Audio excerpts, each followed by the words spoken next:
Welcome to the Varahi real estates. మీరు కనుక ఛానల్ని సబ్స్క్రైబ్ చేయనట్లయితే సబ్స్క్రైబ్ చేసుకోండి. అట్లా రియల్ ఎస్టేట్కి సంబంధించినటువంటి మరింత ఇన్ఫర్మేషన్ కోసం ఈ ఛానల్ని ఫాలో అవ్వండి. ఇప్పుడు మనం చూస్తున్నటువంటి ల్యాండ్ ఉన్నటువంటి లొకేషన్ వచ్చేసి వర్గల మండల కేంద్రంలో ఉన్నటువంటి ల్యాండ్ ఇది. చూడొచ్చు మనం ఇక్కడ ఇది మెయిన్ రోడ్. ఇది మెయిన్ రోడ్ నుంచి మనకు దగ్గరలో ల్యాండ్ అయితే ఉండడం అయితే జరిగింది. ఇదే మనకు సేలింగ్ ఉన్నటువంటి ల్యాండ్ ఇది. మనకి ల్యాండ్ వచ్చేసి 1 ఎకరా 23 గుంటల వరకు మనకి ఇదైతే సేలింగ్కి అయితే ఉండడం జరిగింది. ఈ ల్యాండ్ ఉన్నటువంటి లొకేషన్ నుండి వర్గల్ శ్రీ విద్యా సరస్వతి టెంపుల్ అనేది 600 మీటర్ డిస్టెన్స్లో ఉంటుంది. అట్లాగే గౌరారం రాజీవ్ రహదారి అనేది 5 కిలోమీటర్ డిస్టెన్స్లో ఉంటుంది.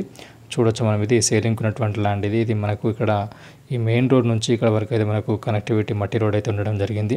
ఈ ల్యాండ్ ఉన్నటువంటి లొకేషన్ నుండి మనకు పక్కనే వెంచర్ అయితే ఏర్పాటు చేయడం జరిగింది. ఈ ల్యాండ్ ఉన్నటువంటి లొకేషన్ నుండి శాకారంలో ఉన్నటువంటి ఫుడ్ ప్రాసెసింగ్ యూనిట్ అనేది 1 కిలోమీటర్ డిస్టెన్స్లో ఉంటుంది. అట్లాగే ఇది హెచ్ఎండిఏ పరిధిలో ఉన్నటువంటి ల్యాండ్ ఇది. ఈ ల్యాండ్ ఉన్నటువంటి లొకేషన్ నుండి షామీర్పేట్ ఓఆర్ఆర్ అనేది 25 కిలోమీటర్ డిస్టెన్స్లో ఉంటుంది. ఈ ల్యాండ్ రేట్ వచ్చేసి 2.5 lakhs పర్ గుంట వరకు రైతు అయితే చెప్పడం జరుగుతుంది. మీకు కనుక ఈ ల్యాండ్ ఇంట్రెస్ట్ ఉన్నట్లయితే డిస్క్రిప్షన్లో ఇచ్చినటువంటి నెంబర్ని కాంటాక్ట్ అయినట్లయితే ప్రాపర్ డాక్యుమెంట్స్ మీరు వివరాలు తెలియజేయడం జరుగుతుంది. మీకు సంబంధించినటువంటి ల్యాండ్స్ని మన ఛానల్ ద్వారా ప్రమోషన్ చేయాలనుకుంటే స్క్రీన్ మీద కనిపిస్తున్నటువంటి నెంబర్ని కాంటాక్ట్ అవ్వండి. Thank you for watching this video.